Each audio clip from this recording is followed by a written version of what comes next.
dia mbola amin'ny fifaliana indray no afahako miaraka amintsika ao anatin'izao fotoana izay fampahirizantsika amin'ny alalan'ny tenin'Andriamanitra izao. Mialohan'ny zavatra rehetra dia hivavaka isika. Jehovah Andriamanitra ray ao, misaotra anao mandrakariva izay satria tsy mitsahatra no manoro lalana anay ianao, ary mianjaanja eo anatrehanao ny zavatra lalaovan'ny sabatan'olona, ny fianakaviana, ny fiangonana, indrindra ny firenena mandalo ady sarotra, kanefa fantatray Andriamanitra miaraka aminay mandrakariva ianao ary mampafantatra anay ny sitraponao mba hoarahanay, hanananay fiadanam-po tanteraka.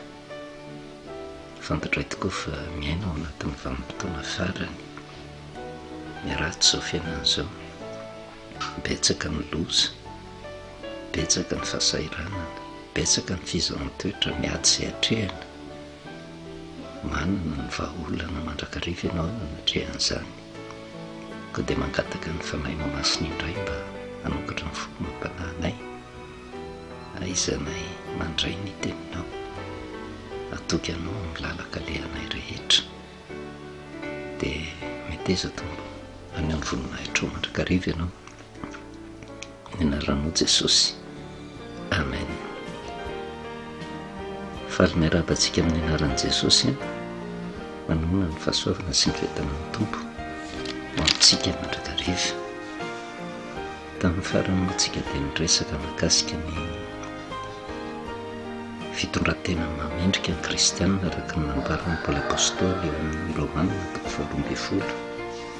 andininy 1 sy 2 sy mariverenantsika kely mba andraisantsika fampahirezana sy afapirantsika ny teo-panahy araka n'Andriamanitra, mba tsy hahatonga antsika hanam-panahina manoloana ny fiainana izay hatrehantsika izay fantatra tokoa fa mihamafy. Miaina ao anatin'ny tsy fandriam-pahalemana, miaina ao anatin'ny korotana, miaina ao anatin'ny fisavoritahana, miaina ao anatin'ny aretina, miaina ao anatin'ny karazana loza maro isan-karazany. Izao no nambaran'ny Paoly apôstôly ny 1 sy 2 hoe: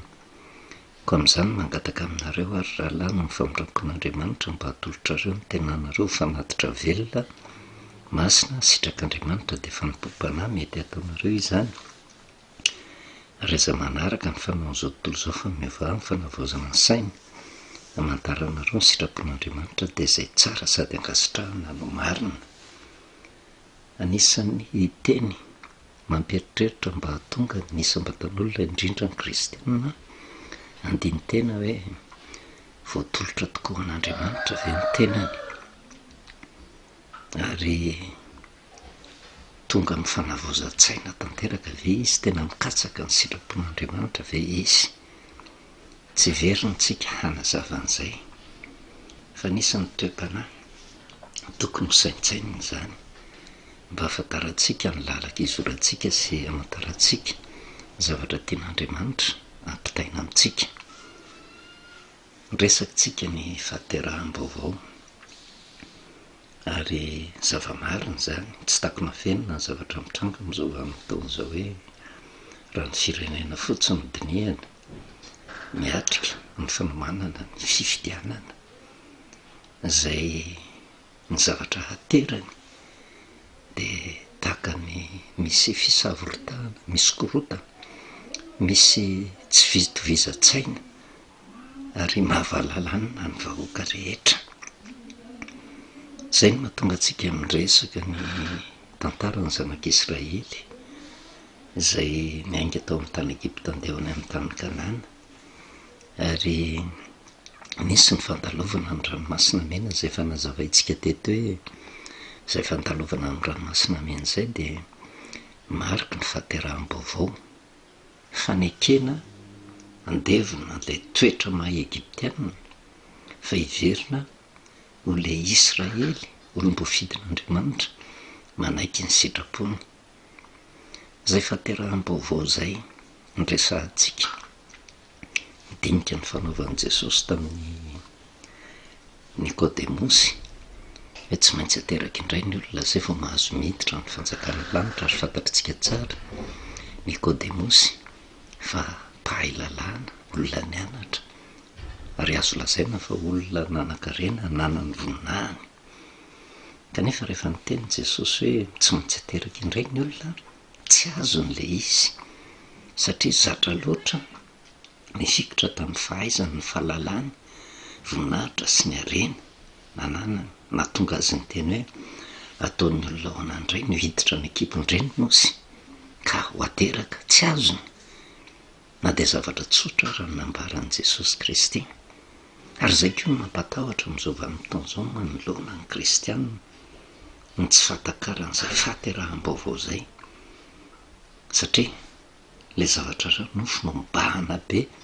ao anatin'ny olona ka mahatonga ny olona mandray fanapahan-kevitra teo ateraka izy fa tsy mandeha araka ny sitrapon'Andriamanitra fa arak'izay itiavany azy. Inona no mahatonga an'izay? Le zavatra ivelany ety amin'ity zao tontolo zao ity no ifikirana, vola, harena, voninahitra, fahaizana. Ary zay fandehanana araka ny nofo zay mahadiso hevitra ny olona satria famantarana ny sitrapon'Andriamanitra io tsy mora, tsy arakaraka ny eritreretin'ny olona hoe mivavaka izy dia ahafantatra ny sitrapon'Andriamanitra fa raha vao ny nofo no mibahana dia tsy mahatakatra mihitsy ny zava-panatian'Andriamanitra ampitaina. Paoly dia niresaka an'izany ao amin'ny Romanina 9:5-9 mba hahafantarantsika, satria tsika teto niresaka hoe ny fivavahana sy ny fanarahana an'Andriamanitra ankely olona tsy mora, tsy maintsy misedra zavatsarotra ianao ary raha tsy voatolotra ny tenanao mifanatitra velona ao an'Andriamanitra dia tsy azonao mihitsy ny zavatra tian'Andriamanitra ampitaina. Kanefa ny ankamaroan'ny olona eny fa na dia ny kristianina aza dia voasarika andeha araka ny nofo mandrakariva, zay ny tsy ahitany vahaolana, zay ny mampikorotana ny sainy, tsy hainy mametraka ny fanahiany rehetra eo am-pelatanan'Andriamanitra. Ozy ny lazain'ny Paoly apôstôly ny 5:5-9 hoe fa zay araka ny nofo sy dia mihevitra zay zavatra ny nofo, fa zay araka ny fanahy kosa mihevitra zay zavatra ny fanahy. Fa ny fihevitry ny nofo dia fahafatesana, fa ny fihevitry ny fanahy kosa fiainana sy fiadanana, satria fandrafinan'Andriamanitra ny fihevitry ny nofo fa tsy manaiky ny lalàn'Andriamanitra izy, sady tsy hainy akory izany, fa zay eo amin'ny nofo dia tsy mahay manao ny sitrapon'Andriamanitra. Raha vao ny nofo no mibahana ary inona moa zany hoe ao amin'ny nofo zany zay hohanina, zay ho tafiana, zay ho sotroina, vola, harena, voninahitra, zay no mibaiky ny olona anatanterahany ny sitrapony. Dia nefa nylazay ny teny Paoly apôstôly hoe fihevitry ny nofo dia fahafatesana, zany hoe tsy misy fiadanana, tsy misy vahaolana mihitsy,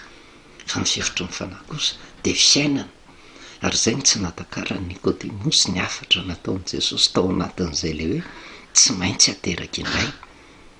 Ndresahantsika 5 taona lasa zay tapitra mandaha ary hiditra 5 taona manaraka tahaka ny ateraka indray le firenena. Kanefa zay le fahaterahany indray zay hidirana amin'ny fiainam-baovao misy fepetra tsy maintsy apetraka tahaka ny kristianina ihany koa zay ho ateraka indray, satria araka ny resahantsika hoe fiampitanàn-dranomasina mena amin'ny lafiny anankiray zay fahitantsika teny amin'ny Korintianina 1:7 dia tandindo ny batisa. Kanefa zay batisa zay dia tandindo ny fahaterahany indray. Mbola zava amintsika ao aoriana satria tsy maintsy hidirantsika zany. Tandindony fanadiovana, tandindony fiainam-baovao ho atrehana. Kanefa tsy araka ny eritreretin'ny olona azy hoe zay te ho ateraka indray dia tsy maintsy teraka araka ny soratra masina, fa milohany zay hidirana amin'ny fahateraham-baovao zay dia misy hafatra apetrak'Andriamanitra manokana milohany zay hidirana amin'izany ranomasina mena zany. Ary manamarina ny tenin' Jesosy any amin'ny Matteo 20:20 na dia tsy mbola miresaka batisa ary tsika, satria ny fiampitanan'ny ranomasina mena dia tandindon'ny batisa hidirana amin'ny fiainam-baovao karaha hiditra amin'ny batisa Jesosy dia nilaza an'izao zavatra zao. Mateo 7:20 dia ny 9:20 ka hatramin'ny 20. Ary Jesosy nanantona dia niteny taminy ka nanao hoe efa nomena ny fahefana rehetra any an-danitra sy ety an-tany izy ka mandehana ianareo ataovy mpianatra amin'ny firenena rehetra, manao batisa azy ho amin'ny anaran'ny Ray sy ny Zanaka ary ny Fanahy Masina, sady mampianatra azy hitandrina izay rehetra nandidiko anareo, ary indro izao momba anareo mandrakariva ambara-patonga ny fataberan'izao tontolo izao. Misy teny fampanantenana nataon'i Jesosy ao anatin'izay dia le fombany mandrakariva tsy avela andeha fotsiny amin'izao ary tiany iorona amin'izany finoana zany ny ore fa saingy milohan'ny batisa manaitra amin'ny tenin'i Jesosy dia hoe ataovy mpianatra aloha zay vao atao batisa. Ary zany ny zavatra nisy tamin'ny zanak'Israely rehefa hiditra amin'ny ranomasina mena, nampianarina izy aloha, nampianarina inona? Hanana ny toe-panahy mendrika an'Andriamanitra. Fa tsy vitan'izay hoe vita ny batisa, tafavoaka ny ranomasina mena dia mijanona fotsiny hatreo, fa nitohizan'i Jesosy hoe aoriana ny batisa indray dia mampianatra azy hitandrina izay rehetra nandidiko anareo ary mba hiorena ny finoan'ny olona. Dia ny teny fampanantenana toky omen'i Jesosy hoe zao momba anareo mandrakariva ambara-patonga ny fataberan'izao tontolo izao. Fomba hafa nefa nanambaran'i Jehovah an'izany tany amin'ny Exodosy 4:12 izay fantatritsika loatra fa fanomanana ny zanak'Israely hiampita ny ranomasina mena, zany hoe hanomboka hiaina fiainam-baovao. Fa milohan'izay hidirana amin'ny ranomasina mena dia nisy teny toky nomen'Andriamanitra, satria fantatritsika miaraka amin'Andriamanitra dia tsy maintsy mandalo zavatsarotra. Dia nisy an'ireo Egiptiana izay nanenjika ny zanak'Israely miorakoraka vao aorianao, tsy nahinangina. Fa ny tanjona kendren'ny Egiptiana tsy nihamono akory ny zanak'Israely fa nisarika azy hiverin-dalana, hiverina any amin'ny tany Egipta. Nandeha araky ny nofo nefa ny zanak'Israely, zay no natonga azy nimenimenina tamin'ny Mosesy hoe nahoana mitondra anay nivoaka avy tany amin'ny tany Egipta ianao, tonga anay ho faty aty an'efitra ety, tsy naleo ihany ve tany amin'ny tany Egipta? Kanefa fantatr'Andriamanitra, tsy mametsiny Andriamanitra fa nofo ilay zanak'Israely, tsy mbola tahaka ny sitrapon'Andriamanitra milohany izay hiampitana ny ranomasina mena. Dia teny toky nasain'i Jehovah nampitaina tamin'ny zanak'Israely izay efa fantatritsika loatra, tsy mampaninona amin'ny manao teny averina mba hasoa ny fanahintsika izay mifanaraka tsara amin'izao vanim-potoana iainantsika izao. Dia nanambara tamin'ny zanak'Israely i Jehovah hoe ilazao ny zanak'Israely sy fa ny Egiptiana izay ho hitanareo anio tsy ho hitanareo intsony mandrakizay. Jehovah hiado anareo fa ianareo kosa angina. Milohany faterahana zay, tsy maintsy zay le fampianarana, zay le nambaran'i Jesosy hoe mandana aloha ataovy mpianatra ny firenena rehetra. Ary afatra nampitain'i Jehovah tamin'ny Mosesy ndana ampianarina zanak'Israely. Jehovah niado azy, manamarina ny tenin'i Jesosy hoe indro izao momba anareo mandrakariva mandra-patonga ny fataberany ity izao tontolo izao ity. Fa ny zavatra nambaran'i Jehovah amin'ny fomba hafa hoe Jehovah hiado anareo, nareo kosa angina ary nitohizany na i Mosesy ara tamin'izay vanim-potoana izay nitaraina tamin'i Jehovah, satria mafy nitondra ny reto zanak'Israely mpimonomono ny reto, saky tafalatsaka tamin'ny fitaka nataon'ny Egiptiana, tsy nahainangina. Dia nitaraina tamin'i Jehovah Mosesy izay mpitarika ny firenena. Dia oza lazain'i Jehovah hoe nahoana ianao no mitaraina amiko ry Mosesy, ilazao amin'ny zanak'Israely mba handroso adidiny mpitarika no mampahery le olona eo ambany fahefana mba handroso mandrakariva ahamantatra ny sitrapon'Andriamanitra sady nibaiko izay nomen'Andriamanitra antsika ny Amosa 5:17 izay manatsaina ho zaoka angina fa andro mampahoro zao. Zay le fahanginan'izay toe-panahy iainana melohany zay hidirana amin'ny ranomasina mena, toepana iainana melohany fahateraham-baovao, fa tsy hoe rehefa tafita ny ranomasina mena zay vo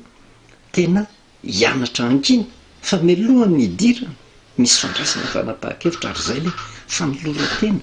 nambaran'ny Paoly apôstôly hoe mananatra anao rahalahy ozy mba hatolotra reo ny tenanareo ho fanatitra velona masina tena ankasitrahan'Andriamanitra melohany fahateraham-baovao zay. Rehefa voatolotra ny tena zany hoe vonona anaiky ny afatr'Andriamanitra, zay vao mandroso. Zay ny olona tena nateraka indray, tsy hoe miandry andalo ny ranomasina mena, zay vao anaiky an'izay toromarika zay, fa melohany ny hidirana amin'ny ranomasina mena, melohany ny hidirana amin'ny batisa, ary melohany ny hidirana amin'ny fiainam-baovao dia efa manombana ny foamam-panahy ho amin'ny fanoloran-tena, anaiky ny fahangina ary anaiky ny sitrapon'Andriamanitra. Ary teo anatrehan'izay ny mpita ny zanak'Israely dia fantatritsika tsara ny zavatra mitranga, fa tena tao anatin'ny vanim-potoana tsy nampozina ny fiampitanany ranomasina mena, satria ohatra ny zavatra fahafa ary tena normal raha inomonona ny zanak'Israely, satria ny fahavalo avao aoriana, kanefa aiza ny lalakale, ranomasina migodana be ny eo anatrehana, aiza ny lalak'ivoahana amin'izany. Ohatra ny tapidalakale ny zanak'Israely hoe tsy tafavoaketo tsika fa jereo zany sakana, kanefa Andriamanitra mitaizany olona andeha araka ny fanahy, fa tamin'ny ora tsy nampozina dia inona ny zavatra mitranga, nisokatra amin'ny ranomasina mena. Ary toraka zany koa ny zavatra iainantsika amin'izao vanim-potoana izao, indrindra amin'izao fanomanana ny fifidianana izao, zay tsy maintsy resahantsika. Tena ohatrany tsisy lalana fahana mivoaka raha ny feo re avetsy averoa, satria na iodika vitsika na iodika vanana, na izay ary ny afatra napetraka Jehova hoe zay manan-tsaina aoka angina tokoa amin'izao andro zao, dia tsy mahasakana ny tabataba zany ireo olona, tsy mahasakana ny tabataba fa ny zavatra tsikaritra dia zao tahaka ny fisian'ny Egyptiana sy ny zanak'Israely, dia misy keo amin'izao vanim-potoana izao manana ny toepanany zanak'Israely zay vonona hanolotra ny tenany, zay vonona angina, satria baikon'i Jehova no milaza hoe Jehova hiady anareo fiainareo kosa angina, vonona anaiky ny sitrapon'Andriamanitra. Fa etsy andanin'izay ihany koa misy manana ny toepanan'ny Egyptiana hoe tsy hitsahatra fa hitaonan'ny olona hiverin-dalana, hitabataba mandrakariva, kanefa dia fantatritsika ny fiafarany na ny zanak'Israely na ny Egyptiana tamin'izany vanim-potoana izany, fa ny Egyptiana dia ringana tao anatin'ny ranomasina mena, fa ny zanak'Israely kosa nivoaka soamantsara eo ny tiako hisaritana ny saintsika, fivavahana ny resahana. Ary mety madiso hevitra antsika amin'izao vanim-potoana izao, satria ny ankamaroany ny mpivavaka dia mpivavaka indray mandeha isan-kerinandro fotsiny. Ny ankamaroany rehefa tonga ny lahady ho an'ny mivavaka lahady, rehefa tonga ny sabata na sabotsy mivavaka amin'ny andro sabata, dia zao iny andro iny no heveriny fa fampivavahana tanterahana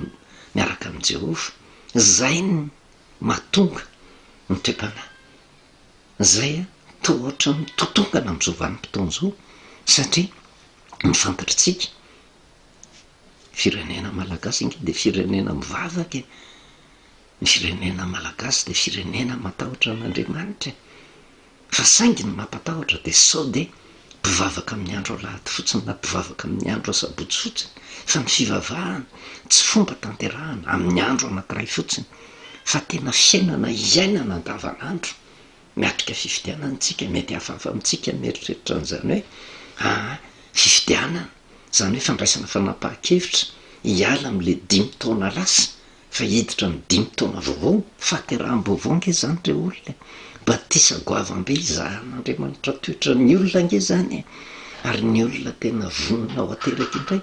vonona hiditra amin'ny fiainam-baovao, ny toepana ananana dia tokony anginy. Ary mety eritreritra tsika hoe resaka fifidianana koinona ny idiran'ny fivavahana amin'izany, fa ho hitantsika moa fandehan'ny soratra masina fa tena mitsofoka mihitsy Andriamanitra ao anatin'izay fifidianana izay, mitsofoka mihitsy izy ary eo no tsy tsapan'ny olona ary milazan'izany mihitsy ny soratra masina ary zay ny antony ampaherezana antsika satria miteraka savorovoro mandrakariva ety am'ty zao tontolo zao ty tsy am'resaka fifidianana fotsiny de jereo maneho tokantranontsika ny fifandraisan'ny mpivady ny fifandraisan'ny ray aman-dreny sy ny zanaka fifandraisana ny mpampianatra sy ny mpianatra fifandraisana ny mpampiasa sy ny mpiasa fifandraisany eo manodidina fifandraisan'ny firenena de korotandava tsy misy fiadanana tsy misy fitsarana fa de ohatra ny tsy misy fandriam-pahaleman'izany mihitsy kanefa ny olona manadino fa n'Andriamanitra eo nge miaraka amintsika mandrakariva ary ny fampivavahana tsy zavatra tanterahana fotsiny indray mandeha isan-kerinandro fa mahatratra ny fiainana ray manontolo ary zay indrindra mampaherezana atsika hoe tena toe-panatsara indrindra milohany zay hidirana ny fiainam-baovao ny fahanginana zay manatsaina ozy de angina tokoa fandro mampahory zao milohany ny hidirana am'izany fiainam-baovao zany manomboka ny fahanginana zay fahanginana zay de marika ny fanolora-tena hiaino tsara ny afatra napetraka Andriamanitra ary fantatritsika ny afatra de ny fahanginana de ny fandrosoana de fidirana amin'ny ranomasina mena mba ho ateraka indray de tahaka ny zazakely vaovao voateraka tsy manana lasa intsony fa tonga de miatrika fiainam-baovao ary zay fiainam-baovao zay miaraka amin'Andriamanitra izy ny tompo marika amin'ny fitantanana rehetra ka ny fivavahana tsy amin'ny andro ray fotsiny fivavahana fiainana hiainana davanandro ary zay ny tiana ampitaina amintsika hoe tena mitoetra mendrika indrindra etrehana ny zavatsarotra de ny fahanginana sy ny fahaizana miaino ny sitrapon'Andriamanitra mety mieritreritsika hoe ina moa ny ifandraisan'ny fivavahana amin'ny fifidianana de ho hitatsika satria mangataka amin'Andriamanitra mba hanana tongotrandim-pahavelomana mba fahatsika mamantatra ny sitrapony hatrany hatrany fa tena miresaka ny fiainana andavanandro mihitsy io tenin'Andriamanitra io ny fivavahana de fiainana reo olona fa tsy fomba tanterahana isan-kerinandro fotsiny raha mijery zao tsika voalaza ny soratra masina satria fifidianana ny resahantsika tamin'izany vanim-potoana zany Daniel de misy baby tao Babilôna ary rehefa baby tao Babilôna izy Nebokadnezara ny mpanjaka tao raha mamaky ny bokin'ny Daniel tsika ary mampirisika atsika mba hanaraka ny fampianarana makasika ny andro farany zay manadiady makasika ny bokin'ny Daniel de Nebokadnezara no mitondra ny Babilôna mpanjaka jentilisa anankiray firenena jentilisa fa raha mijery mamaky tsara tsika de zao tsy tonga ho azy teo amin'io toeran'io Nebokadnezara fa avy amin'ny Jehova natonga azy ho mpanjaka ny Babilôna Andriamanitra ny tompony tantara mety tsy ao anatin'ny eritreritry ny olona hoe firenena jentilisa tsy mahalala an'Andriamanitra ka hono no Andriamanitra no mametraka mpanjaka ao fa Andriamanitra tompony zavatra rehetra na nonofo Nebokadnezara tamin'izay ary nieritreritra izy manahoana ny fiafaran'ity zao tontolo zao ity de Jehova miditra an-tsehatra na nomeny nofo amin'ny Nebokadnezara nahitany an'le sary olona goavam-be zay fantatritsika tsara fa sady adiny Nebokadnezara le nofo no fantany tao anatiny tao fa misy afatra ho azy tsy voazavan'ny olon-kendrin'ny Babilôna ny pisikida ny mpimasy fa Daniel no nangataka tamin'Andriamanitra famindrampon'Andriamanitra ary ny tanjona kendren'ny Daniel satria nandray fanapa-kevitra Nebokadnezara rehefa tsy nalaza ny heviny ny olon-kendrin'ny Babilôna saika andringana ny olon-kendry rehetra hatramindry Daniel de Daniel toko faharoa ny 9:20 ka hatramin'ny 9:20 mivakitsika de niditra Daniel osy ka nangataka tamin'ny mpanjaka hanome andro azy de ho lazainy amin'ny mpanjaka ny hevitry ny nofy tsy mieriny Daniel na ny fahefan'ny Daniel fa nivavaka izy ary Daniela ozy no tany an-trano ka nanambara ilay teny tamin'ny Anania sy Misaela ary Azara namany mba hangatahandreo famondram-po amin'Andriamanitra ny lanitra ny amin'izany zava-miafiny zany, mba tsy haringa ny Daniela sy ny namany mba miolokendra ny Babilôna rehetra. Nivavaka izy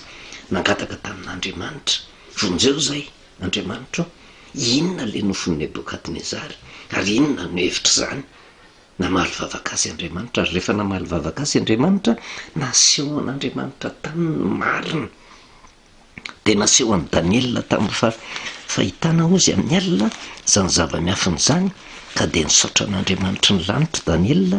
Eny niteny izy ka nanao hoe isaorana aniny anarin'Andriamanitra mandrakizay fa azy ny fahendrena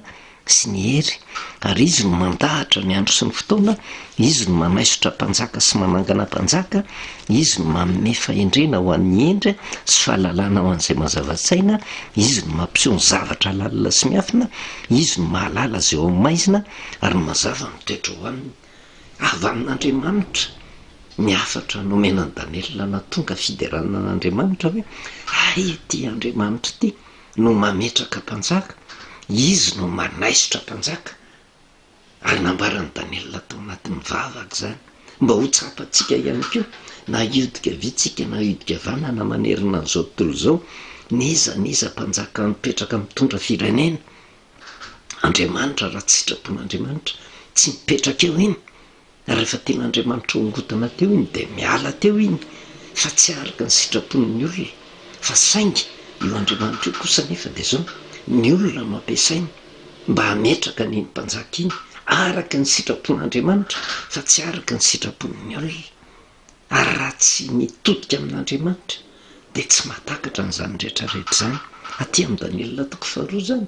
ny fahamarinana lehibe izay ambaran'Andriamanitra amintsika. Andriamanitra manaisotra mpanjaka, izy no mametraka mpanjaka, ary fantatritsika tsara izy no mandahatra ny fotoana ozy,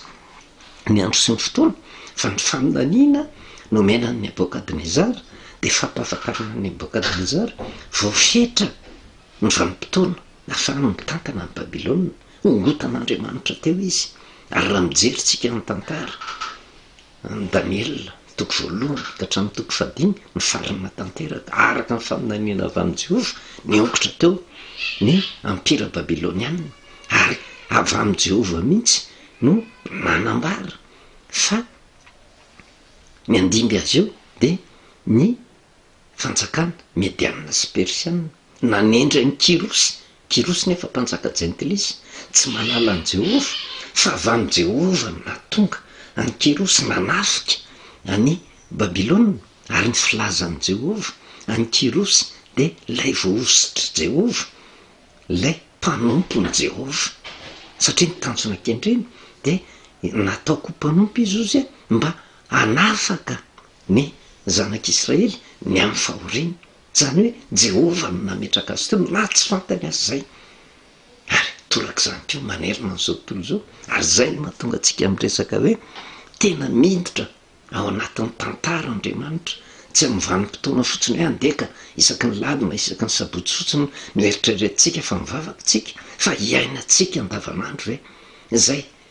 vavaka, zay fivavahana zay tena fiainantsika ve ka mahatratra na de eo amin'ny fitantanana ny firenena azy. Ary zay fahamarinana zay tokony ho tsapatsika hoe na iodika ve na iza hitabataba, Andriamanitra no mametraka mpanjaka, na manahoana fomba tongavan'iny mpanjaka iny eo avy amin'Andriamanitra iny mahatonga tafapetraka eo. Avy amin'Andriamanitra koa raha iongotra teo izy, Andriamanitra no manaisotra mpanjaka, ka ninonenina eritreritry ny olona mbola tiany atao mba hametrahana n'iny mpanjaka iny rehefa tsy tian'Andriamanitra hipetraka eo, ngotany teo iny, fa tsy takatry ny olona nefa zay sitrapon'Andriamanitra zay. Daniela toko faharoa no ahitantsika an'izay, zay taridalana ao antsika mba ahafahantsika manaiky ny sitrapon'Andriamanitra. Romanina toko fahatelo amby folo mba ho saintsaintsika, Romanina toko fahatelo amby folo ny andininy voalohany ka hatramin'ny andininy fahadimy, de mba alaivo sary an-tsaina ange sokafy ange io baibolitsika io, fiainana ange reo olona mahatratra ny lafin-javatra rehetra ny tenin'Andriamanitra. aoka ozy ny olona rehetra samy anaiky ny fahefana lehibe fa tsy misy fahefana hafa-tsy zay avy amin'Andriamanitra fa zay misy ozy de voatendrin'Andriamanitra tokony anaiky ary zay ny tena toe-panahy mendrika ny kristianina mangina manoloana ny sitrapon'Andriamanitra fa tsy misy fahefana zay tsy avy amin'Andriamanitra ozy fa zay misy de voatendrin'Andriamanitra ka zay manohatra ny fahefana ozy de manohatra ny voatendrin'Andriamanitra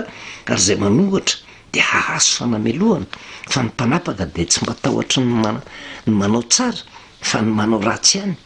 ary ny tsy atahotra ny fahefana avao ozy ny tianao ataovy ary zay tsara de azo dera avy aminy ianao fa mpanompon'Andriamanitra izy ahatsara anao fa raha ratsy kosa ny nataonao de matahora fa tsy entiny foana tsy akory ny sabatra fa mpanompon'Andriamanitra izy de mpamaly andatsaka fahatezerana amin'izay manao ratsy koa tsy maintsy manaiky ny olona ozy a nefa tsy noho ny fahatezerana ihany fa noho ny fieritreretana koa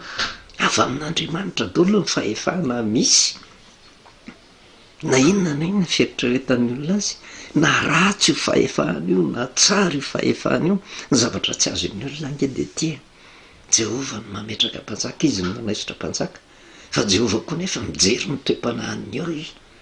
tia ny zavatra tsy tsapan'ny olona raha vo ny firenena iray manontolo izay milaza fa mivavaka amin'Andriamanitra no endry manaiky an'Andriamanitra ain'Andriamanitra no nametraka mpanjaka endry eo mba hitantanana azy fa raha ohatra tena firenena mpitabataba firenena manao ratsy firenena tsy manaiky ny sitrapon'Andriamanitra le firenena apetraka Andriamanitra eo mpanjaka adala hitondra famaizana ho azy araka ny teniny hoe mpanompon'Andriamanitra foana zay tafapetraka eo na tsy mahafantatra ary izy mba hanatanterahana ny sitrapon'Andriamanitra Jehova no manaisitra mpanjaka izy no mametraka mpanjaka tsy misy fahefana zay tsy avy amin'Andriamanitra ozy fa zay manohatra ny fahefana manohatra ny voatendrin'Andriamanitra zay manohatra ahazo fanamelohana kanefa eo anatrehan'izany rehetrarehetra zany tsy maintsy manaiky ny olona ozy tsy maintsy manaiky hatraiza ny fantakaratsika an'izany fa tsy milaza fiainana fotsiny zany ao anatin'le indray mandeha isan-kerinandro fivavahana amin'ny andro alahady fa fiainana andavanandro tokony hiainantsika ny tsara indrindra de ity manaiky zay rehetra voatendrin'Andriamanitra manaiky ny fahefana zay misy fa ozy lazain'ny Jehova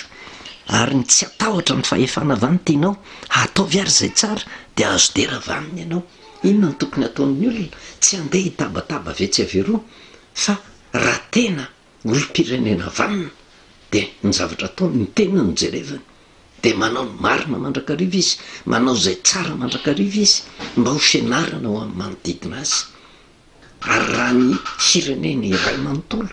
manana toe-tsaina takan'izany hoe tena nisambatan'olona tsy niraharaha nizaniza fahefana mipetraka eo fa ekena fotsiny zay fahefana mipetraka eo fa raha olom-pirenena vanina manaova ny marina fotsiny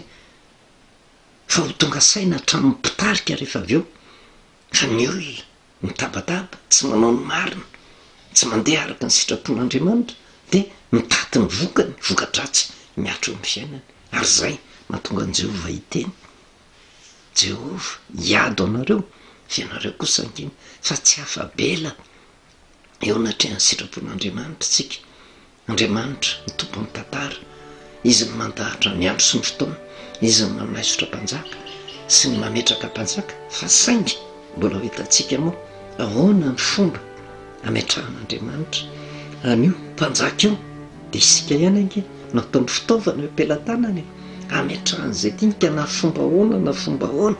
ahatongava an'io mpanjaka io miaraka ny sitrapontsika na tsy araka ny sitrapontsika raha vao tafapetraka io avy amin'Andriamanitra zay ny anomanana ny fomam-panahitsika ao amin'izany rehetrarehetra zany mba hahay angina fa mahitabataba takinenina ary tsika ny zavatra azo antoka de zao misy mpanjaka foana ao apetraka Andriamanitra ekeo zay tafapetraka eo fa tsika fotsiny nataon'Andriamanitra fitaovana ametraka azy io ary mbola ho tsapatsika ny zavadalina ten'Andriamanitra pitay ao anatin'izany fa ny zavatra angatana amintsika manana toe-panaraka n'Andriamanitra mba ho ateraka indray mialohan'izay hidirantsika amin'ilay fiainam-baovao mangina ary eo anatin'ny fahanginana no androsoana,